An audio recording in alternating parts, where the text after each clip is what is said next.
saka papan kene. Ayo Mandura, Mandura. Mundura. Mandura. Walang kekek wiwit kula niku ngendangi Ibu Hajah Waljinah. Nggih. Gitu ratune walang kekek kira-kira aku kelas anu 1 SD yae. Kula entuk jatah ngendangi Ibu Waljinah walang kekek nganti sayah keten lho Cak Yuda. Saestu wah wah. Kuno ning mirasa. Niku padha kalih para pamirsa Kabupaten Ngawi. Wiwit kula nderekke bapak nganti sayahine pecinta wayang Kabupaten Ngawi ora bakal luntur ning malah sangsaya subur Allahumma Amin. Amin amin. kabukten. Lho, iki wis jam pira sing kepareng mirsani isih jenjem lenggah sawetara isih ana sing ngancani awake dhewe. Hebat hebat. Ayo mesti no.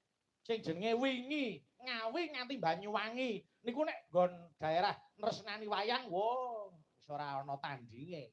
Utaminipun mapan wonten ing Kabupaten Ngawi. Betul. Menika saestu minded dumateng wayang kulit. Nggih. Ora mung ngemongke nggon guyon, nggon lagon, tapi nggon lakon niku nggih digatekne saestu. Oh, estu. Yai mriki niku gatekke marang lakon tenan. Ana banyolan digeguyu, ana sanggit digatekke, ana sabet ya diapresiasi, ana gending ya dimatke. Mula mbombong sing nyambut gawe. Muga-muga para pamirsa sing bengi iki dadi penonton, taun ngarep dadi penanggap. Allahumma Amin. Amin. Ayo kudu ngono. Saestu nyicil ayem niki jelas setunggal sing mlebet taun ngarep. Sapa? Mbah Lurah. Masa Mbah Lurah wae. Ah, ora ya isin to pacare empun masuk lurah sak dhuwure kok ora ora isin. Aya mung cari ndelok keperluane. Nggih.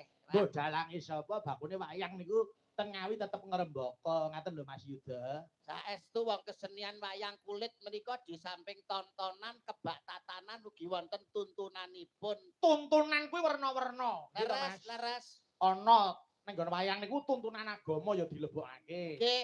Tuntunan kemasyarakatan ya dilebokke. Nggih. Lho, guyon parikena kuwi ya sok kanggo tuntunan. Nggih, Lho, ada pesan moralnya. Nek Nggih. tembung endahe ada wawasan edukasi, sarana informasi dan komunikasi. Yo nembang karo aku sik. Siap, Dina Senin Mas Yuda. aku neng Sragen Mlaku-mlaku karo tuku duren. ana wong wedak. Kok lungguh ijen. Terus bareng tak cedhaki sirahku dituthuk ganden.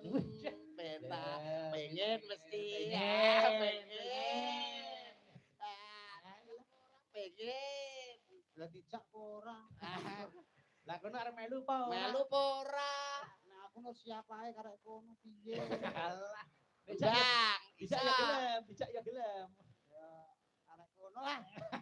Bisa Mas tenang, Yuda. bisa Kaya iki tenang. manduk kaya iki manduk penake kayane. Ah. Lanjut. Nggih. Dina Selasa.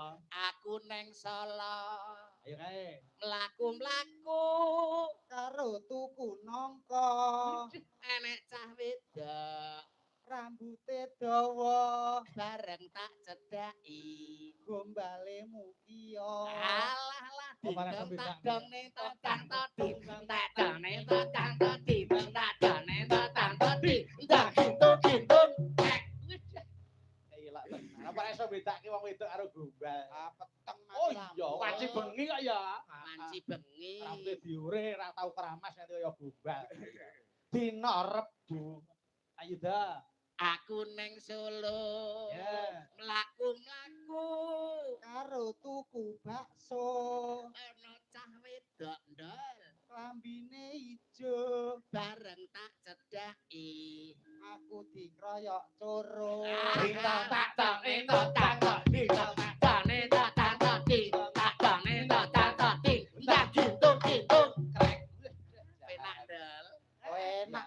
Dina Kemis Mas Yuda. Aku neng Inggris mlaku-mlaku ndol Karo tuku lapis. ana cah wedok Ireng manis. bareng tak cedhaki. Kirik didik. Alah Mas Cak Yuda, Nggih, ngeten lho pripun? perkara kirik Pripun, iki nggih. bisa dibedak. masalah kirik didis. Ayo no. Ora iso bedake antarane wong gadis karo kirik didis niku. Kok ya kebangetan sing Nggih. lamur mripate. Iki nyapa? Nyapa? Dah 3 menit. Kisinan ora nek